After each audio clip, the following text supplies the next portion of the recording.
नमस्कार, आदाब, सत श्री अकाल। भारत टीवी 20 की क्राइम कहानी में आपका स्वागत है। एक सच्ची घटना में आपको लिए चलते हैं। दरअसल मेरठ में एक कॉलोनी है अब्दुल्लापुर। अब्दुल्लापुर में एक मकान ऐसा बना हुआ है जिसमें ऊपर जाने के लिए कोई सीढ़ियां नहीं है, जीने नहीं है। तो एक लोग उस मकान मालिक से कहते हैं कि हमको कमरा दे दीजिए और हमको यहाँ पर रहना है। तो मकान मालिक कहता है कि कमरा तो हमारे पास खाली है, लेकिन वहाँ पर जाने के लिए कोई जीने नहीं है, सीढ़ियों से उस पर जाया जा सकता है। तो कहता कोई बात नहीं, हम सीढ़ी से चढ़ जाएंगे और हम पति पत्नी यहाँ पर रहना चाहते हैं। तो ज़्यादा पूछता नहीं है उससे और कमरा दे देता है। कमरा जब दे देता है वो दोनों रहते हैं। एक दिन ऐसा होता है कि वो मकान मालिक उस लड़की को देखता है तो कहता है कि बेटा कोई चीज़ की ज़रूरत तो नहीं है, अगर ज़रूरत हो तो बता दीजिए। तो वो लड़की बताती है कि हमारे पास पानी नहीं है, क्या पानी आप उपलब्ध करा देंगे? तो पानी वो उपलब्ध करा देता है, बताता है कि ज़रूर मिलेगा पानी, और पानी उपलब्ध करा देता है। तो इसी बीच वो उस लड़की से वो पूछता है बेटा आपका नाम क्या है? तो अपना वो नाम राखी बता देती है और उस व्यक्ति का नाम बताती है विकास। जब वो इतना ये नाम सुनता है तो वो मकान मालिक चौंक जाता है, आश्चर्य में पड़ जाता है और कुछ लोगों को इकट्ठा करता है और कहता है कि क्योंकि दरअसल उसका जो व्यक्ति था उसका विकास वास्तविक नाम था ही नहीं, उसका नाम था सैफुद्दीन। तो लोगों से कहता है देखिए सैफुद्दीन ये हमारे मोहल्ले को बदनाम करना चाहता है और हमारे मोहल्ले में रह रहा है। तो ये सब कई लोगों को बुलाता है। इसी बीच एक संकल्प संस्था की मालकिन अतुल शर्मा के पास फोन जाता है और ऐसी सी बात है। तो अतुल शर्मा वो आती हैं, उससे पूछती हैं बेटा आपका नाम क्या है? तो बताती है और उसका भी नाम बताती है। फिर वो उसके साथ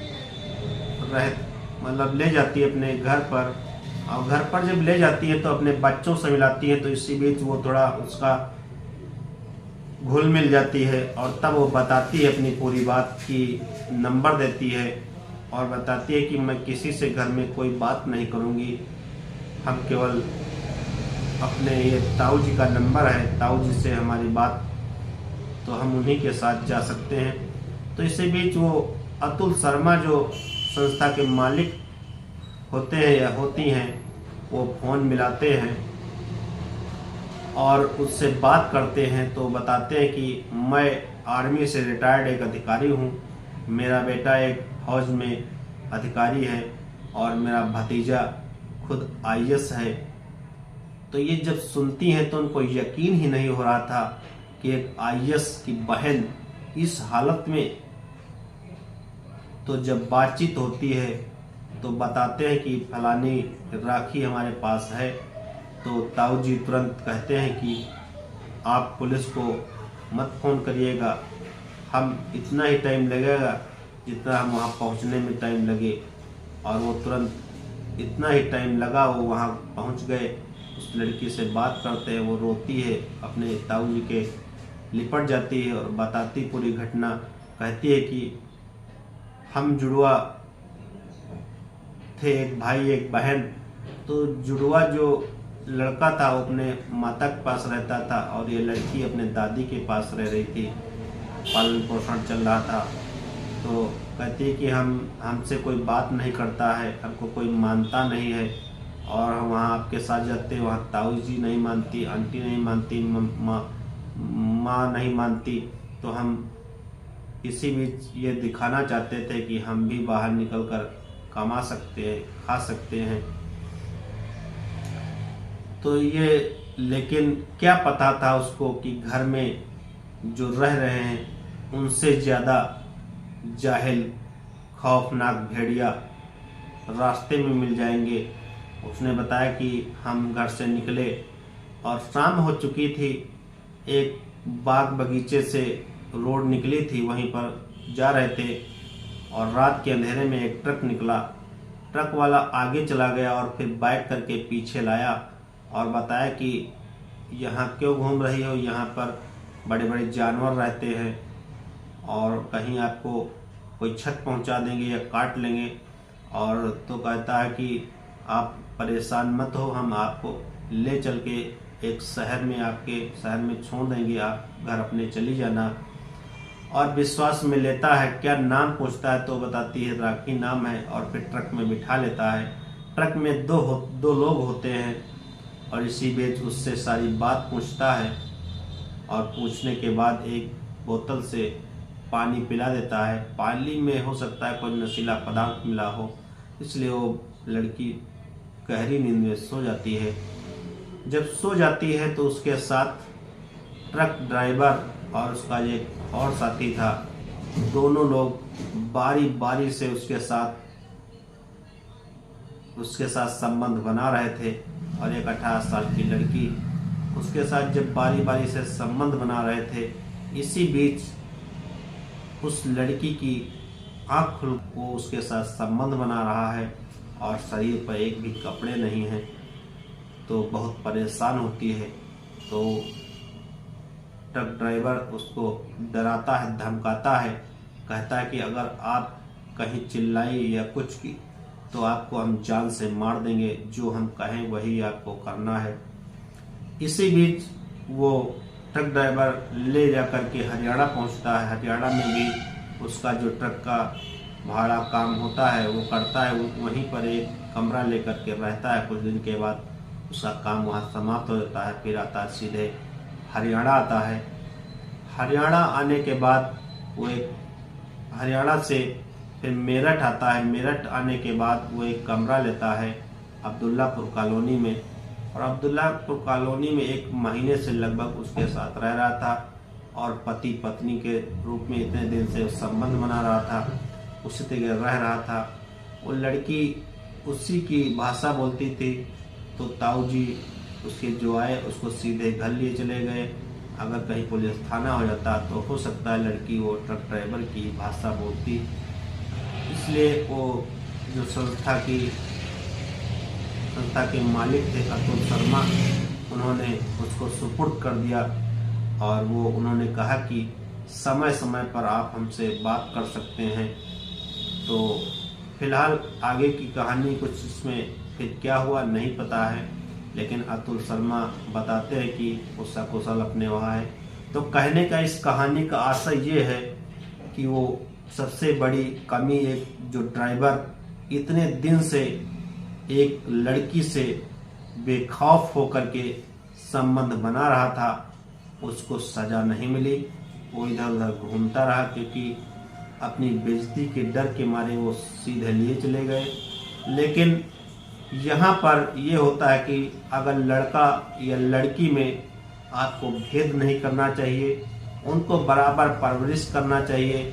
एक इतना संभ्रांत परिवार होते हैं जिसके पास एक IAS, कई अधिकारी, कई रिटायर्ड अधिकारी, उनके घर की ये दशा दुर्दशा आपको एक सीख देती है कि किसी को अपनी इज्जत जो है उसको संभाल कर रखिए। अपनी लड़का हो या लड़की, उसको बराबर मानिए, नहीं तो कहीं न कहीं ये किसी का शिकार या कहीं पर चले जा सकते हैं, शिकार हो सकते हैं। तो क्या पता था उस लड़की को कि घर से ज़्यादा बाहर भी एक विकराल बड़े बड़े भेड़िया हैं जो इसकी दशा ये कर देंगे। उसको ये सब पता नहीं था। वो तो एक अनजान लड़की निकली थी, तो कहीं न कहीं एक किसी गलत तरीके से शिकार हो गई और उसका शरीर का भी मजाक बन गया। तो इससे ये सीख मिलती है कि कभी भी भेद न करिए, सबका बराबर ख्याल रखिए और पढ़ाई लिखाइए, चाहे लड़का हो या लड़की, दोनों आपका नाम कर सकते हैं, दोनों आपका नाम बिगाड़ भी सकते हैं, आपकी सामाजिक बेइज्जती भी हो सकती है। इसलिए यही गुजारिश है कि बराबर लड़का लड़की को मानिए, इस घटनाओं से बचिए। तो हमारा इस कहानी से किसी को परेशान नहीं करना है, किसी को कोई दुख नहीं देना है, सिर्फ एक जागरूक करने का उद्देश्य है। एक छोटी सी अलग जागरूक करने की पहल चला रहे हैं इस कहानी के सच्ची घटनाओं के जरिए, जिससे लोग देखें, जाने, समझें, सीखें।